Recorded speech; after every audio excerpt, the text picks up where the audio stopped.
Hadhaanis kabahee ka dubbachaa jiruu fi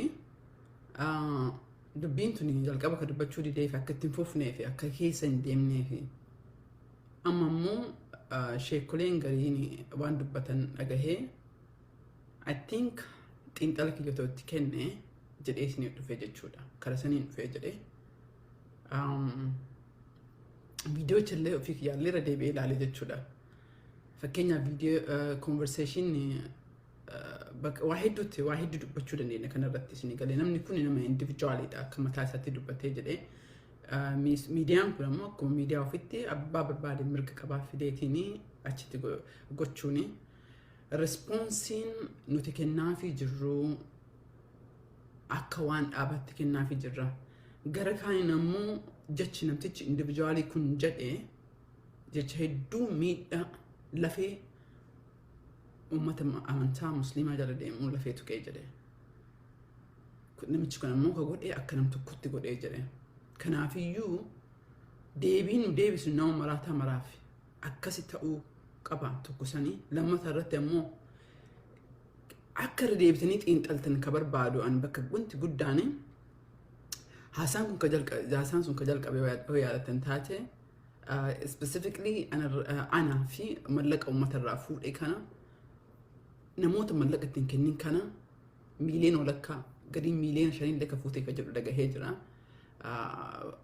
Advocacy'n keenya eessa deemee kan jedhu si galee miiliyoona tokko fuudhee miiliyoona 50 uummata keenya irraa fuudhee ka an irraa fuudhee tuun ta'in ka uummata kana garaa gubee namicha achirratti beeyas dubbatu hin ta'in namoota hedduudha mallaqni uummatni keenya natti amanee kennee jedhe kiisi keessaa hin anne namni keenya natti amanee dhaaba keenya faana deemee an akka nam tokkotti akka dhaaba kana deemu natti kennee jiru namoota hedduu summiiti ta'ee hirriba ka oogge quba qaba waggaa laman dabreef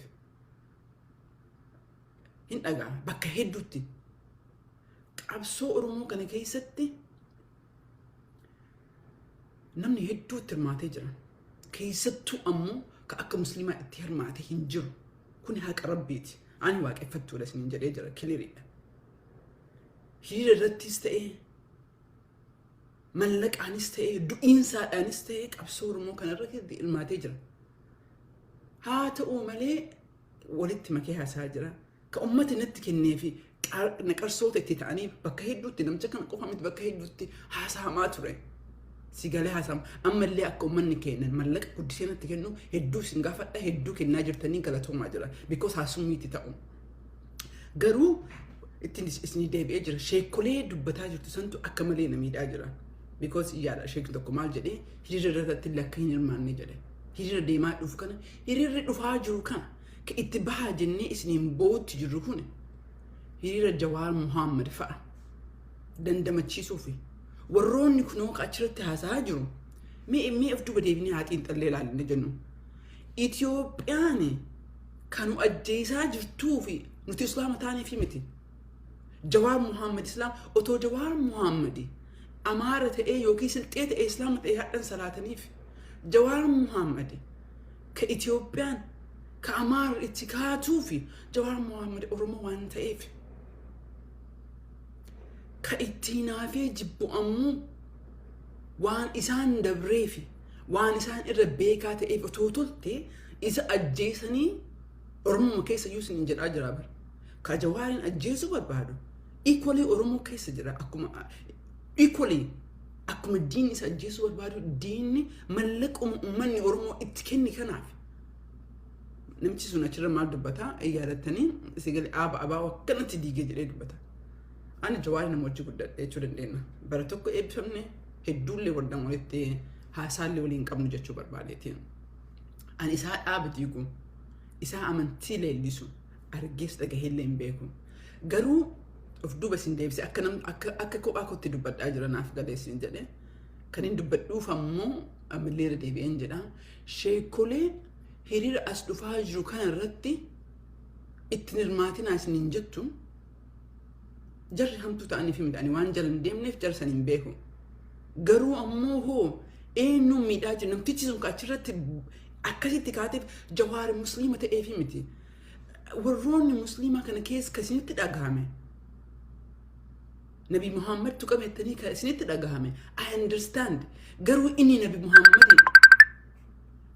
nabi muhammadin tuquuf otoo hin ta'in jawaariin oromummaa isaa eessaa akka dhufe zarii isaattu garaa gubeen zarii otoo jawaar silxee ta'ee muslima ta'e otoo jawaar islaama ta'ee kristaan amaara ta'e jawaar hadha sila nugusa hadha sila jaalatama faarsama jawaariin ka jibbisiise achi keessatti eessa bakka inni irraa dhufe sani bakka inni irraa dhufe santu miidheeni gubee jire sheekoleen kenna ammoo dubbii tana micciirreeti namtichi kun nama maraataadha anama kalee viidiyoo tokko argee jira ka inni waa'ee uummata Arsii dubbatee jedhe hedduu angaraa lafee nama cabsee jedhu dubbatee jedhe namichi kun nama maraataa dhaaba tokkollee bakka hin bu'u namni mataan sammuun isaa sirrii qabu dubbii akkasii hin dubbatu garuu ammoo sheekoleen teenne kalaalaa ka dubbataa jirtanii namichi ka deemuu fi jawaari amantummaa islaamaaf deemaa hin jiru waan biraatiif deemaa jira akkamitti san arguu dhabneetiin hiriira as dhufaa jiru kanarratti nama kennan hin bahinaa jenna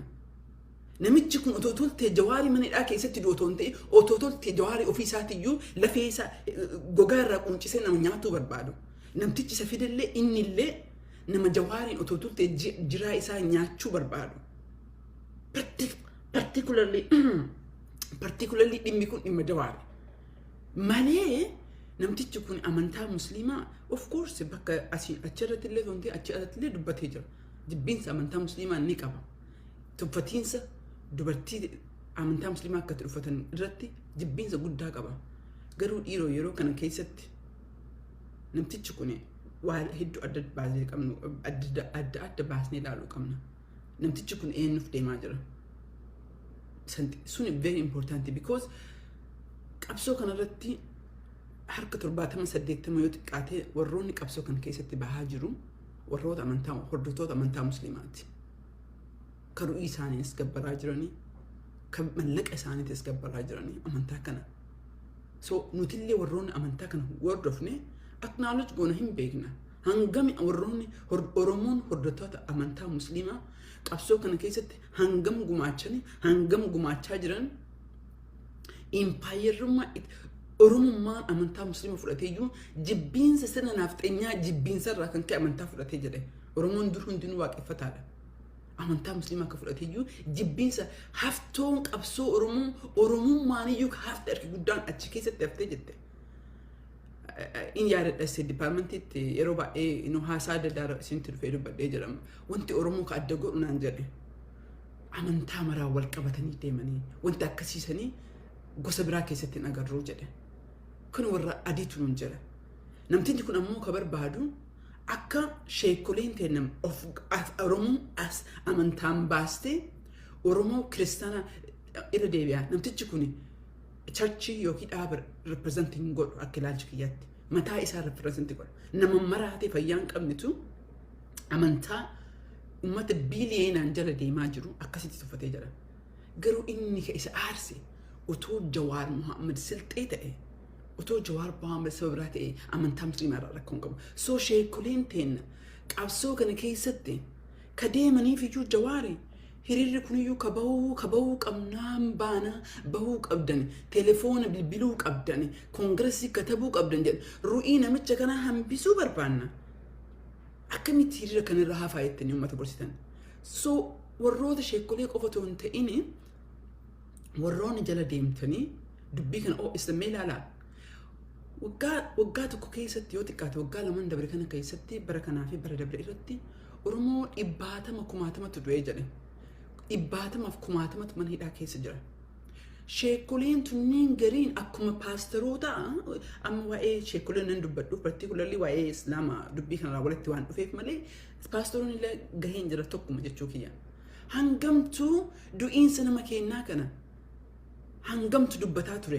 waggaa lamaan dabre kana warraan as baheetiin oromoo amantaa nuti jedhee maraatti akkasii maraataan jedhu sun sirrii jedheetii miti ammallee clear isinii godhee jira garuu hangamtu dubbate garuu bakka oromoo qoodansa kana oromoo canca'insa kana irratti ammoo tolee fi ajandaa isaanii harka dhiqatanii mi'eeffatanii dhufanii kan jira dhageeffatu baay'eetu dhufee jira akkamitti boolla nu qotamaa jiru kan akkamitti arguu dadhabnee because aaruun takkittiin gahaadha takkittiin haga yoomitti aartanii itti fufnee jenna hanga yoomii kanuma si galee akkuma farda du'eetuman agartanii akkuma farda du'eetumanii hanga yoomii itti fufnee jenna namicha kana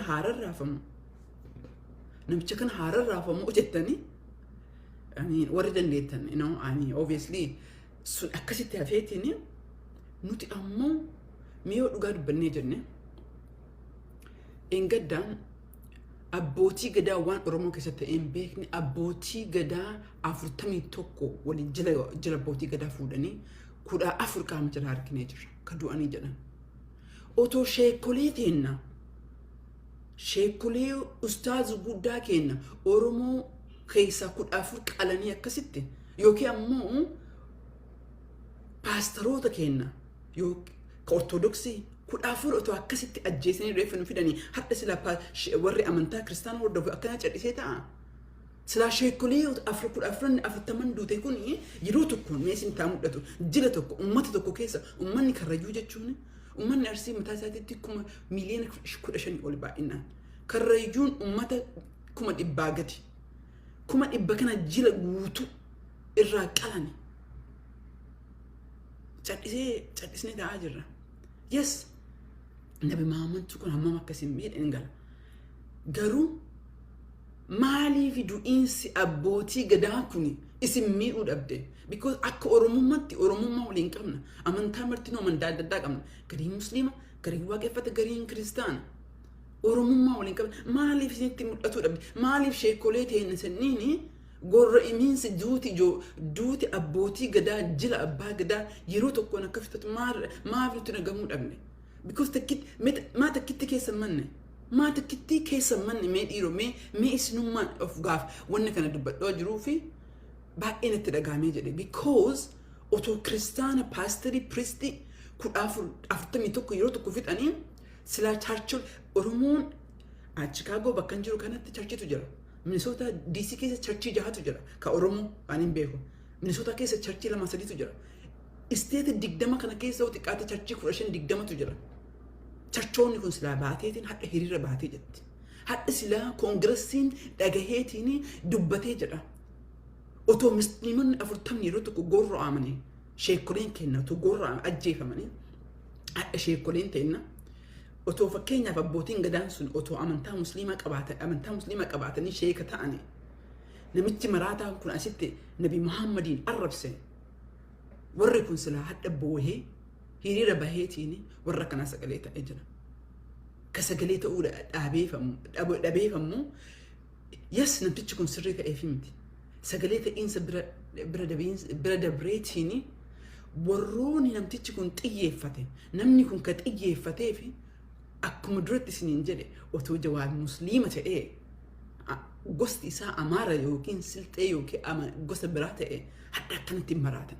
Ka isa maraachee jedhe isa qofaa miti anallee ofitti dabalee kan hin dubbadhaa jiruu fi kan dubbachaa jiruuf because waa'ee mallaqa advocacy irratti kan dhugaa dubbii isin dubbadhee jira. Atiin torbee kana keessatti dubbadhee jira. Torbee dabre wixata irratti walgahii irratti ilaalchi Oromoo ilaalchi ollaan aannan deemu kun dhaaba woboorraa qabu akkamii? Dhaaba woboon kun haa dubbifamu moo hin dubbifamu? Dhaaba ummata woboon kun ummanni keenya bira jira jedhee gaaffii akkasii nu gaafatama. Yeroo marattuu ni gaafatamaa jenna. Dhaaba ummata Oromooti duuba jira. Oromoon falmaa jira jennee kan dubbannaa jirruufi because Oromoon falmi jennee amannuuf nu jaalatanii miti. Garuu warri namoota namichi kun ilaalchi isaa dubbiin hin dubbatee especially mallaqa irratti akkuma dura isiniin jedhee mallaqa ka kennee jedhee akka advocacy nu dalagnu akka advocacy ummata Oromoodhaaf including woboodhaallee sagalee taanee ka amma dubbataa jirru ka ummanni Oromooti kennee ka qeerroon duutee maqaan qeerroon duutee ka koongiresiin dhagahee jedhe samiirraa bahee hin dhageenye wanta xiqqoo special envoy biyya deemu ta'ee Secretary of State ta'ee White House ta'ee kanneen mara ka dubbatamaa jiru samiirraa dubbatamaa hin jiru mallaqa arganne saniini laabii binne jennee isinirraa fuunee jenne mallaqa laabii binne warra mallaqa nutti kenne ripoortii galchine laabiin ji'atti 3,000 gaafatee jedha. Kuni wanta uumnuu miti isinii galee mallaqni nutti kenname irreega isin godhame Kamallaquma atiin miliyoona walakkaa xiqqaate jedhee mucaachi miliyoona walakkaatti kennan miliyoona walakkaa santu namoota akkasii nyaate jara qofaa miti waan beekuuf because bakka hedduu keessatti mallaqni anatti kennamee jedhee akka waan ani mana ittiin ijaarradhe ka Jawaariin illee garaa itti gubee akka summii jara godhee achi keessa dubbatu amantaa isaa ta'uu hin ta'ini sigalee oromummaa isaatiif anallee ka xiyyeeffannaa godhee akka summitti bakka adda addaatti maqaan kiyya ka'uu fi mallaqa isinatti kennitaniif especially warri as keessatti na daawwataa jirtan keessa deemtan as keessa deemtanii dubbataa jirtan mallaqa isinatti kennitaniif summii itti ta'ee otoo tolteen ajjeesu otoo tolte waa hedduu godhuu ka barbaadu akka namicha saniiti. So pointiin ani dubbachuu barbaade jedhee isin waan abbaan deemaan jiru gariidhaaf galee tira gariillee galuu dhabaate. Kanaafuu namtichi kun maybe piippiidhaan because namni sammuu qabu akkasitti yaadallee hin jedhu akkasitti dubbatallee hin jedhu yookiin piippiidhaan kafalamee fi Oromoo waan nyaachisuuf Oromoo qacceerra jirtu. Ani Sheek Naasir nama hedduu walitti dhiyaannee jennu nama hedduu ani yeroo baay'ee waaqeffata jedheen dubbadha because musliimas nan qabaa ortodoksiis kiristaanas nan qabaa. Kanaafuu Oromoo ija tokko ilaalee jedha. Akka amantaa tokkotti yoo tottee jedhu waaqeffataa caalfadhee jedha jechuudha. Amantaa Oromoo jedhee amanee jedha. Sanammoo obboleessa kiyya musliima irratti obboleettii kiyya kiristaana irratti fedhuu tasumallee abjuullee fedhii hin qabu. In deeggara because in beeka akkuma isiniin jedhe qabsoo hadha nuun deemaa jiruun kan nuuf kennee kan nu bira dhaabbatee jedhe isin akka taate beekee jedha. Ka sagalee nu ta'e nu anayyuu nama ka godhee jedhe isin akka taateef hanga beeku beekumsi isiniif ta'ee Nazfaana ka deemtan isin waan taate beekuuf isinitti fedhuu yaadan qabu. Ammoo yoo dubbachuu dhabeellee miidhamiinsa keessa nallabuullee yoo ba'e ammoo hin beeka. Ana dhiisiisnuu dubbataa jirtan. Kanaafi gaan garaa keessa jiru waan dubbataa jirtaniif dhisnee qabnu jedhu. Kanaafuu yeroo kana keessatti yeroo namni kenna abbootii gadaa jechuun sheekola yookiin paasterii afurtama dhabamsiisanii most likely kuwwan illee du'anii jedhanii yaadama nama 41 fuudhanii jila guutu fuudhanii jedhan kan yeroo kana keessatti ajandaan akkanaa ka'e yeroo Jawaari hedduun kenna nama Jawaariin jaallatu warra Jawaarii fi lallabaa jiru nu dhagaa irratti otoo hin ta'in keessaan walgahii teenyu mara irratti marii goonu mara irratti marii amma dhufaa jiru kanallee mariin hin dhufa isinitti himnee jirra marii dhufu kana keessatti addunyaa Oromootti gurgurree jirra fudhatanii jiran Oromoon bakka hin qabne mariin hin jirtu amma booda yoo Oromoo isaa ofiitti of gate ofii wal nyaate diini biraa dhufe malee in fact diini nu hin jiru nu kijibani Amaara diina nutti godhan nu kijibani Tigree diina nutti godhan kan nu qalaa ture Oromoodha kan nu qalaa jiru Oromoodha ilmaan goobanaati fi akaakayyuu goobanaatti nu qalaa jira. Sigil otoo kana beekne sila qabsoo kenna akkaataa itti adeemsisnu akkana miti. Dukkana keessatti qabsoon adeemtu. Dukkana keessatti waliin dhahanii hiriyyaa ofiitiin ganda ofiitiin ijaarramaniitiin anatu si beekan hin taatu. At least garuu in kenna jirtu hin taatu because hin dubbannaa. Because mootummaallee itti himna. Sigale namoonni akkasitti yaadu akkasitti deemu shororkeessitoota. Shororkeessitoonni sun ammoo bulchuu hin dandeettu. Kanaafuu ilaalcha akkasii sun dabree jira yeroon isaa. Namoonni tokkollee fudhatan jennee hin yaannu. Akka hin taane ammoo harka ni guyyaa dalagaa jirra. Kanaaf isin faana deemaa jirtan. Kanaaf ammoo warroonni isa maqaa jiraa dha'uun barbaanne warroonni akkasitti gandatti galanii mallaqa sun doolchee 100 nutti kennanii 100 miliyoona tokko nutti kennanii miliyoona tokko Jawaaritti kennanii Jawaar qabsoo Oromoo ta akkamitti duute laafte laamshomtee jette. Ka Jawaariin jala deemaniif namaati Jawaariin akka nama beekutti hamaa isaallee gariin beeka gaariin isaallee hin beekee jedha. Garuu qabsoo Oromoo ta akkamitti laamshomtee jette. Kaasee ru'iitti godhee achiin gahee jedhe. Ilmaan goobanaa sossobdeen fudhatte nu dhiisii warri Noobel Pilaasii addunyaan iyyuu dogongortee jirti. Meeqatu nama kan wajjiin warra PP wajjin harki hundi keenya iyyuu dhoofnee jirre waa kanne. Garuu yoo Jawaarii hirriba dhabee Jawaarii jiruu isaa dhabee qabsoo kan duutee maal jedhame janaahisa taate kaasee jedhe Jawaariitu qabsoo kana diiga jedhee namni yaadee amanu hin jiru. Garuu gantuun sareen garii warra akkoo sunneen warroota haasaanii sanammoo laaltanii ajandaa musliima maraa gootanii abbootii gadaa asitti du'anii 40 jedhan dubbachuurraa dhabne In fact namtichi Jawaarin ka itti qoosaa jiruu fi otoo Jawaar Amaara ta'ee Muslima ta'ee dubbatu inni jirra. Otoo inni Jawaar Silxee ka'ee hin dubbatu. Jawaar Oromoo waan ta'eef dubbate. Kanaammoo fuuneetiin hiriira as dhufaa jiru kana irratti hin bayna yoo jedhan dhiiroo. Umman warra koomatti jarattillee katabdan garii keessa argee jira. Sigalee wanni kuni Oromummaa dura amantatu dhufa. Absolutely rakkoon qabu. Mirga keeti. Wanni fe'ee dhufu mirga keeti. Garuu kan siin jedhaa jiru obboleettii tiyya. Obboleessa kiyya kan siin jedhaa jiru. Sigalee dubbiin sun maaf kaatee? Dubbiin sun viidiyoo sana irra deebisee ilaaluu dandeetta. Jalqaba irratti uummata Oromoo xiqqaatee miiliyoona walakkaa seenatti kennee jirra. Advokansiin Oromoo eessa gahee? Achirraan ammoo viidiyoo Sheek Naasir dubbatee san anillee argee Sheek Naasir ka dubbatee otoo toltee jedha. Bakka hin jijjiiran. Namni bakka Jawaariin bakka jijjiiruu barbaadu hedduudhaan illee yoo barbaadde fudhateetiin. Otoo toltee Jawaariin jaalladheeti miti. Jawaar ru'iin isaa namarra guddateeti miti. Because inni wanna inni dubbatu uummata Oromoo miiliyoonota 50 miiliyoona hundayyuu bakka bu'ee jedha. Kanaafi inni ofii otoo hin ta'in Oromoo haa jiraatu nu bakka isaa haa duunu ka jenneetiin faana deemaa jirru. Malee Jawaar dogongora akkuma nama kamii dogongora hedduu qaba. Bakka hedduu bakka waliin galleetu jira, bakka wal qeeqnutu jira, bakka waliin hin deemnetu jira Jawaar. In fact akkasitti illee waan waliin deemne illee hin qabnu. Garuu namtichi ka deemaa jiruu fi ajandaan akkasitti isaan gubee achirra jiru dhiiroo ajandaa musliimaa otoo hin ta'ini kan illee asitti dubbadhaa jiru namtichi sun ka deemeef ajandaa musliimaa otoo hin ta'in isin ammoo fuutaniitiin ajandaa diinni kenna already diinni kenna PP yeroo kana keessatti ka barbaaddu akka musliimni as dhaabatee hiriira kiristaanaa irratti hin bahina kiristaanni abbaa as dhaabateetiin dubbiin kun dubbiin udaaluu miti dubbii wallagga qofaati dubbii shanee qofaati dubbii abaa'oo qofaati warri kun waan itti hirmaatina akkas godhuu barbaadu yeroo kana keessatti xiinxaluu dhabuun kenna hedduu na gargisiisee jedhe.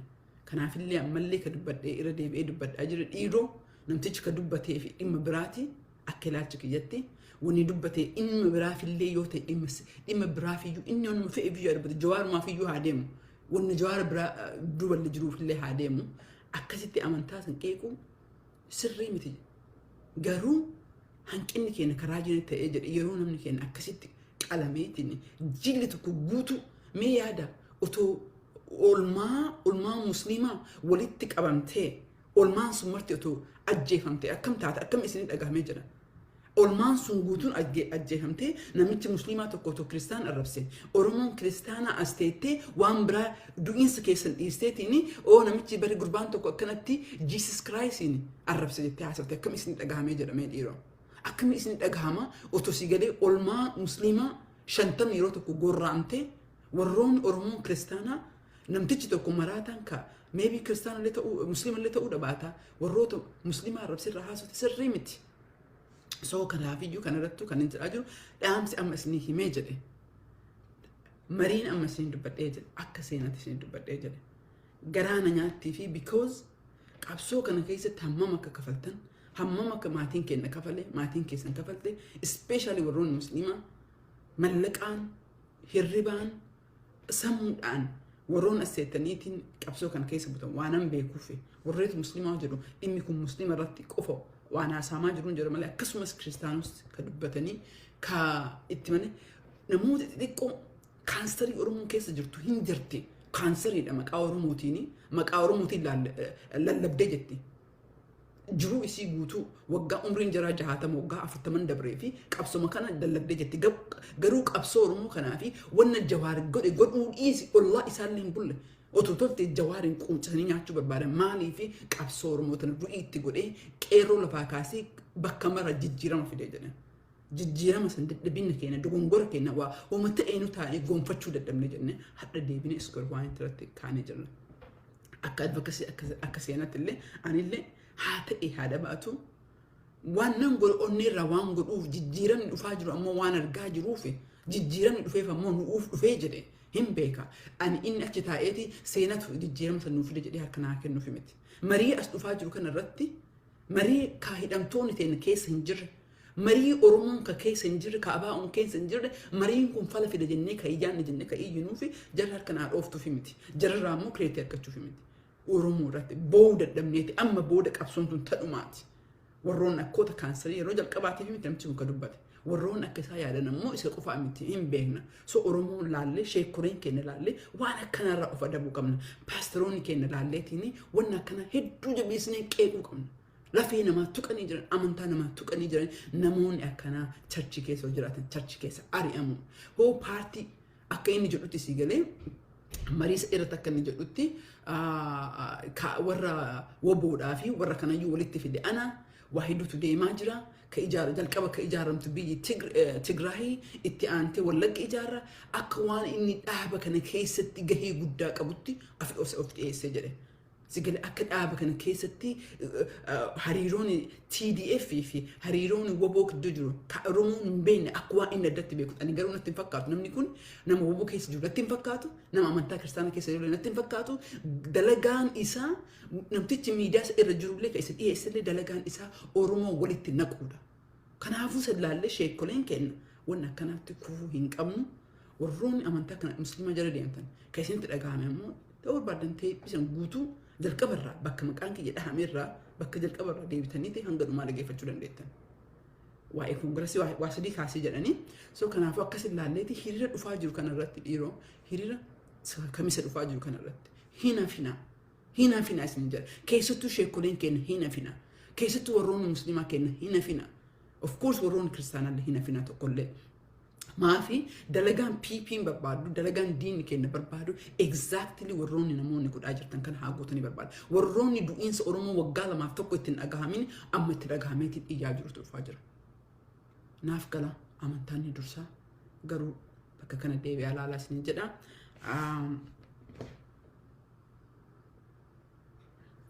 Galatoomaa isin jedha maybe akka dhaabattillee akkuma isin jedhe mari'achuutu jira seriously fudhanneetiin wanni kun qeeqamuu qaba garuu namni kun individualiidha akkam goonaa kan jedhutti akka boorditti mari'ataa jirra. Wanni kun baay'ee nu miidhee baay'ee nutti dhagahame jechuudha. Dubbii ibidda keessa isuun barbaanneef callisnee afaan keenya qabneef malee opiniyaanii yaada dhabneetti miti afaan keenya qabneefi warroon obboleeyyan tiyyaa warra musliimaa amantaa musliimaa hordoftanii akkasiin naa beekaa tuffatuuf otoo hin ta'in waan deemtu waan argee fi siniif irraa callisee jedhee na uffolchaa galatoomaa hedduu isiniin jedha.